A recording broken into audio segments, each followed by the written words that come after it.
Hello, my name is Steven, and thank you for choosing Minka Aire for your new ceiling fan purchase. In this short video, we will be providing basic ceiling fan installation instructions for all you do-it-yourselfers out there. The idea of the ceiling fan as being a simple means of air movement has faded away, as Minka Aire has shown that ceiling fans can be both functional and the main focal point of your room. Minka Aire ceiling fans not only improve the aesthetic appeal of a given space, but also help to cut down on energy consumption by providing sufficient air circulation in both the summer and winter months.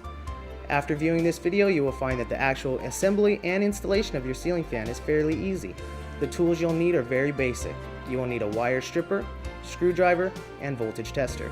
Wire cap nuts and hardware are provided with your new fan. Let's get started. Prior to performing any electrical work, always remember to turn off the power at your breaker box. If you are unsure or unfamiliar with your breaker panel, consider contacting a licensed electrician.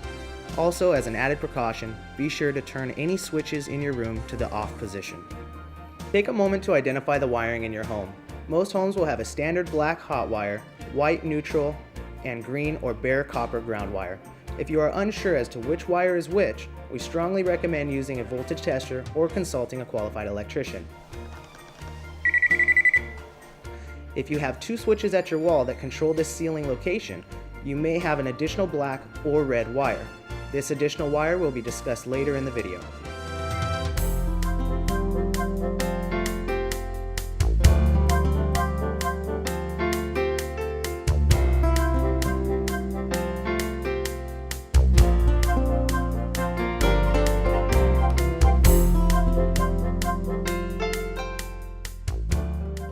Let's go ahead and describe what you should have.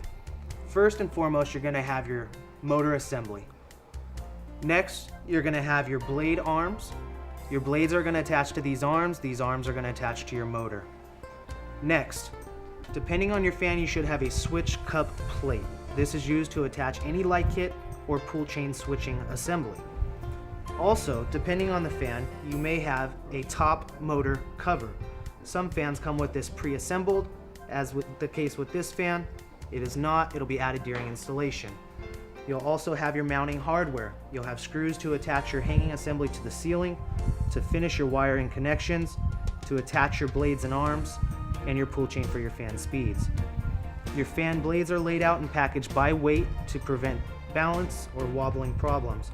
Also, as stated previously, you're going to have a 6-inch down rod and a 3.5-inch down rod. Depending on how high or low your ceilings will obviously determine which down rod you're going to use. Also, remember to save any instructions that came with the fan for later illustration or troubleshooting. Also, be sure to fill out your warranty registration information and send that into the corporate office to validate your warranty. Lastly, you'll have your canopy cover to cover any connections or electrical connections made at the ceiling, as well as your switch cup assembly to control fan speed, which should go on last. You also have your hardware and tools needed to complete the installation. You have your voltage tester, your screwdrivers, and your wire strippers. Nothing else should be needed for most basic ceiling fan installation.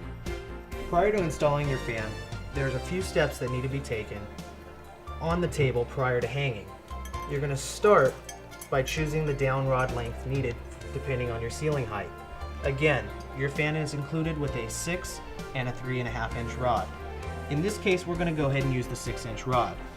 As you can see, there's obviously too much wire for the 6-inch rod.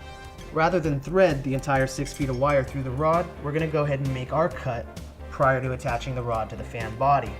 Remember, leave an ample amount of wire past the rod, that way you don't have to come back later and splice in or make any connections that aren't needed. Now you're ready to go ahead and thread the wires through your down rod. From the bottom side, remember the threaded side of the rod is going to go face towards the fan body. Thread the wires through. Pull them tight until you can set the rod at equal level with the fan body. You're going to find a few set screws in the fan coupler. These are going to need to be loosened prior to turning and threading the rod into the coupler. Go ahead and loosen these screws.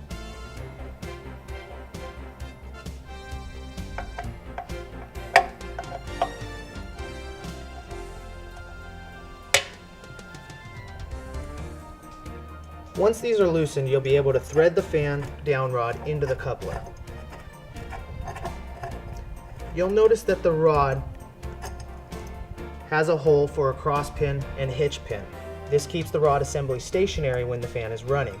Be sure to align the hole in the down rod with the hole in the coupler so you can insert your hitch pin and cross pin. Once the hole in the down rod is aligned with the coupler, you can go ahead and insert your cross pin. Next, you're going to go ahead and insert your hitch pin.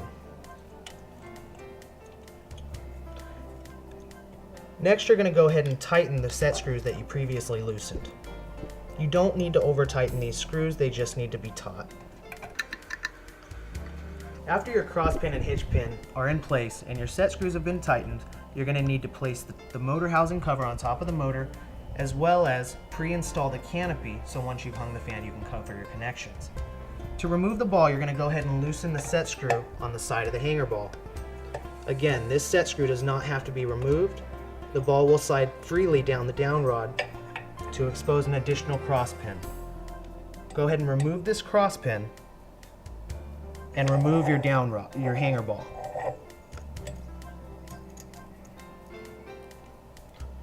This will allow you to place the top motor cover on top of the fan body. Go ahead and thread your wires through the center of the motor cover and let that rest on top of the fan motor assembly. There are no adhesives or screws to hold this down. This just rests on top of the body. Next, you're going to go ahead and place your canopy on top of the fan motor cover and let it rest freely. Thread your wires through the center as you did previously. Once your canopy is resting, you can go ahead and reinstall your hanger ball that you previously removed.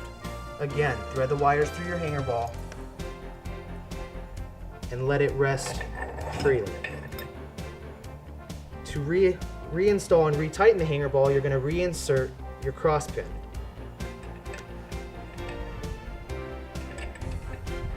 Once your cross pin is in place, you can go ahead and raise your hanger ball back up into its original position and retighten the set screw previously loosened.